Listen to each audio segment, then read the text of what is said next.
This is the homework solution for chapter 4, application of linear equation.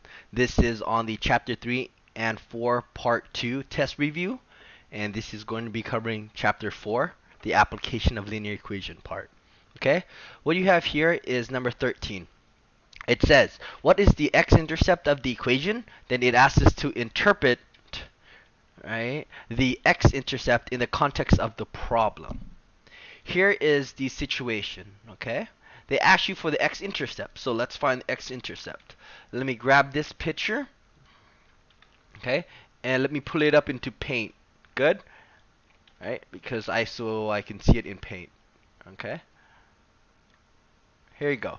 Okay, the x-intercept is referred to as the point in which the line crosses the x-axis. So let's go to the brush. Here's the axis, here's the line right there. That seems to be the point that it's crossing the x-axis. This is at 0, 0. Does that make sense? This is x and this is y. This point here, okay, 0, 0 is at 0, 0. Okay?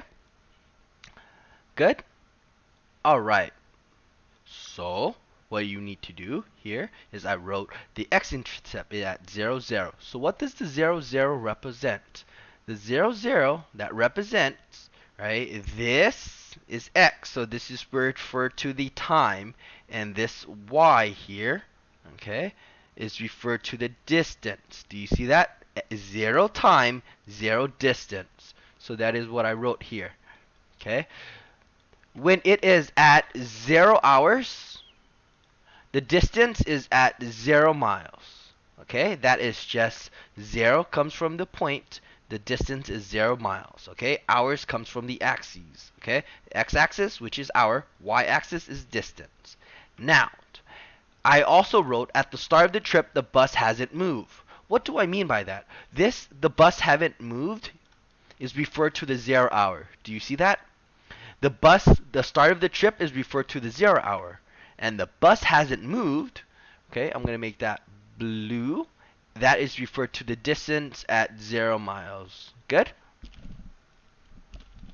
Okay. So I'm just giving you some more context to it. Next, it asks you for the y-intercept of the equation. Interpret the y-intercept. So that should be RC E. Okay, that's how you spell intercept. Intercept, right? So the intercept here is spelled wrong. RCEPT,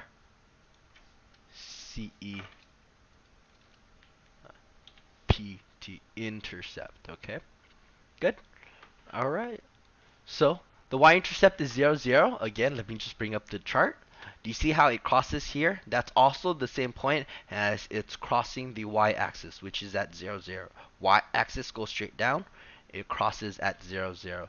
So what does the 0, 0 mean? Same thing here. It's the same answer. It means when the time is at 0 hours, the distance, okay, the distance is at 0 miles. Okay, what do I mean by 0 hours? 0 hours is referred to as the start of the trip, and the distance of 0 miles, right? If you haven't gone anywhere, the bus hasn't moved. Okay, that's just giving you some more context to it. Good. All right, let's do the next one. What is the slope of the equation? Interpret the slope in the context of the problem. Okay, let's grab the image again. Let me just grab this image here. Let me just grab a clean version of the image. Okay. And we can work off that image, okay? Alright, here you go. Alright, let's just make it a little bit bigger. Oh, let's just make it a little bit bigger so we can see, okay? Alright, so, alright, so M, the slope M, okay, this is the slope, is defined as the change of y over the change of x. How much is it changing by? Okay, how much is delta y? Delta y, this is the change of y, so it's going from here to here to Oh, let's look for a perfect point. Oh, it looks like the perfect point is here. Let me just use that. So it goes from here, here to here to here to here. So that looks like delta y. Oh, here, let me just write it on the side here. Delta y, which is going up to 150. Okay, I just used that perfect point. Okay, and so this is equal to 150. Good, and then let's use blue here. All right, no, let's use green. All right, 1, 2, 2.5. Oh, so divide by 2.5. Okay, okay. Or you could use this equation if you would like. Okay, so I got that. Or you can use this equation, which is, did I work it out here? Yeah. So I decided to just work it out here. You should have gotten the same.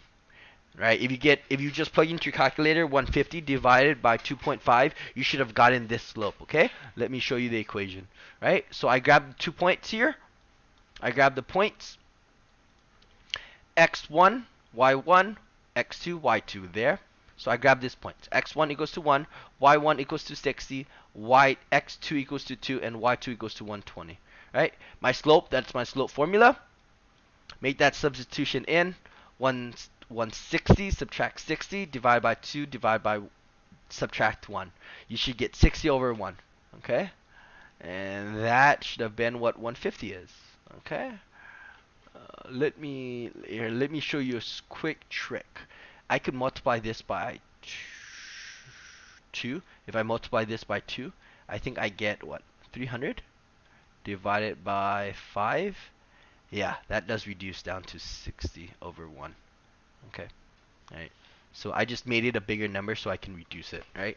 And that checks out because our slope here is 60 over 1 using the formula method, okay? Good. So I get the slope here. The bus is traveling 60 miles an hour because that is what the slope is saying, 60 miles per 1 hour.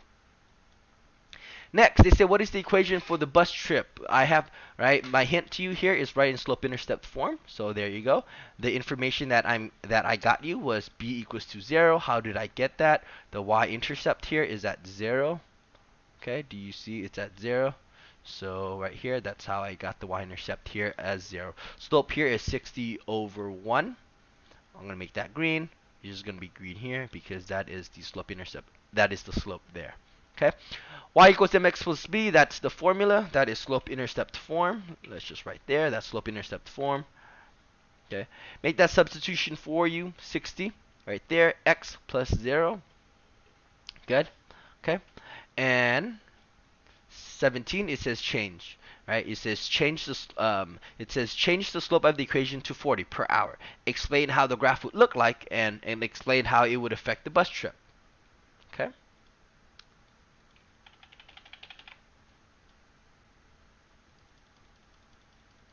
Right, so I have the image.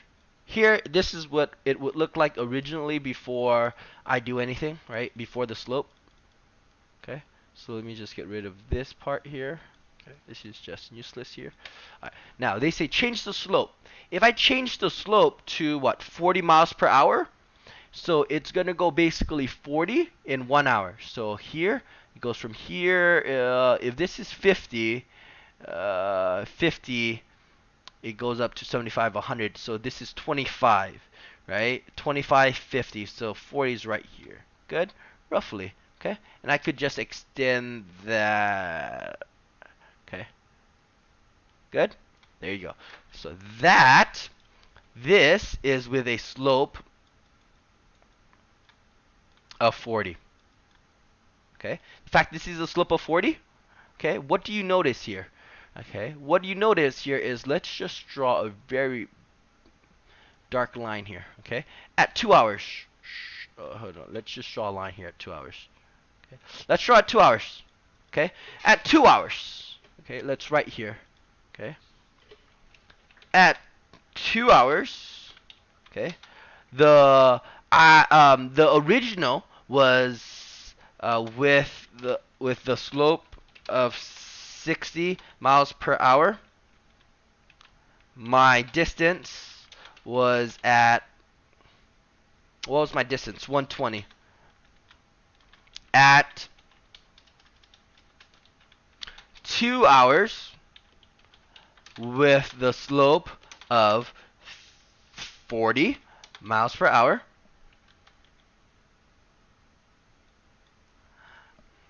My distance was at, what is my distance here? Roughly 70, 75, 76, 80, 80? Yeah, was at 80. Okay, so your distance was at 120 when you were going this speed, and your distance is at 80 when you're going this speed. So how did the slope affect the bus trip? I said that the graph slope would decrease. Does that make sense? It looks flatter. Alright, look at the new slope. Do you see how it's flatter? Okay. The bus now travels only 4 miles an hour. This means that the bus would take longer and takes more time to travel the same distance. That makes sense, right? Because if you look here, right, do you see how it covers less distance? Right? So if you go slower, because your slope is smaller, you have to travel a farther distance. Good? Alright, so let's go to the next one. I think the next one is our softball question. Okay. It says here that a softball academy charges students an initial fee, registration fee, plus a monthly fee. The graph shows the total amount paid by two students over a 4-month period. The lines are parallel. Key point here is understanding that the lines are parallel, okay? Alright, so it says, what does the y-intercept for the student, for student B and student A? Okay. Y-intercept, let's just look at it. They want red for that student. So here, that is student A is at 75. Blue for student B. Right? Student B is right there. That looks like it's less than 75. So let's just say it's like 60-ish. Okay? 60-ish. So we'd say the student A has an intercept of below 75, right? You see? A student is below 75. I put 60-ish. Okay. And student B is at 75. Good. Interpret the y-intercept. What does the y-intercept mean? Let's bring this back up. So the y-intercept refers to your total cost. So total cost. $75 is the total cost. So what is the total cost symbol? You just use the dollar symbol right here. That's the cost. For this student, they pay $60-ish. Okay? So it's a dollar amount. It's the total cost that they pay at that month. So the y-intercept. The y-intercept is referred to the total cost that is paid to the softball academy at 0 months. Okay? Which student pays a higher registration fee? And how did you get your answer? Like before here, right? I just got that value that's on the axes, and I just label it with what the axis represent, which is a total cost. Okay, so here I said that the registration fee refers to the cost at 0 months, which is the y-intercept. Good. So who pays a higher registration fee? Let's look at the graph. Who pays a higher registration fee? $75 or $60-ish? It has to be the $75, which is student B. So we would say that student A pays less than $75, but student B pays $75 of the registration fee, right? Refer to the graph if you need reference. Now, I got the answer by comparing the y-axis, because the y-axis is the initial registration fee. Okay? Oh, that's spelled wrong. Let me just right there, registration fee. Okay? So I can compare this. I know that who pays a higher registration fee? Student B, because student B has to pay $75. Okay? Next, find the slope for student A. Interpret what the slope means in the context of the problem. The slope is referred to how much the cost the student pays per month. Okay, let me show you. So, in this month, let me make this purple. You see in this month, from 0 to 1, This is 1 month. This is 1 month. For 1 month of registration, the student paid how much right here? You paid this much or this much, okay? So the slope is referred to as, okay, let me just show you. The slope, m, is referred to your change of y over your change of x, okay?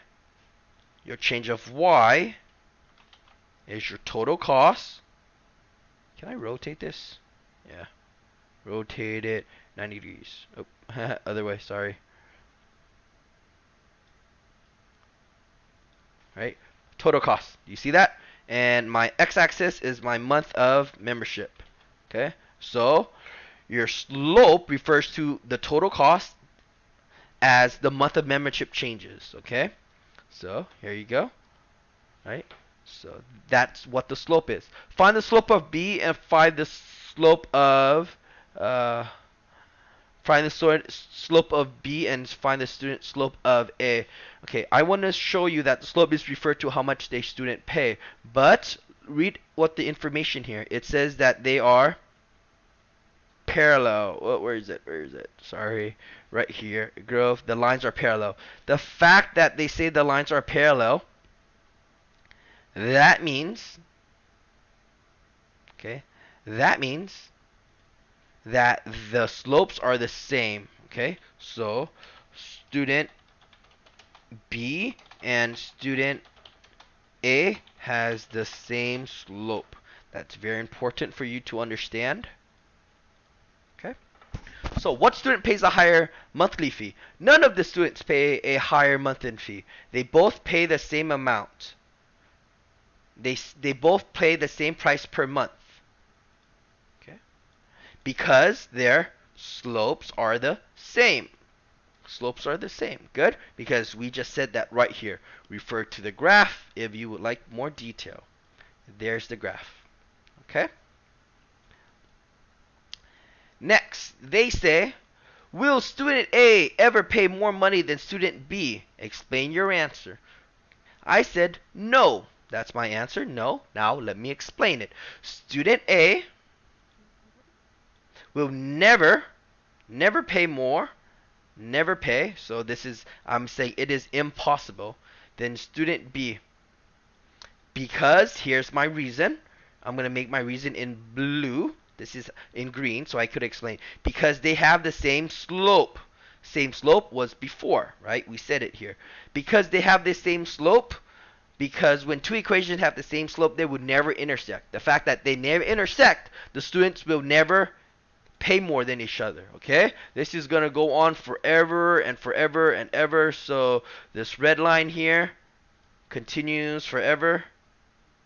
Okay, this blue line here, whoop, sorry, right, oop, the red line here will go on forever and ever and ever, and this blue line here will go on forever and ever and ever, right? This blue line here will go on forever and forever. Good? Okay. Alright, good. The next application problem, well, is that it? Yep, that's all the application problems, okay? There you go, that's your homework solution.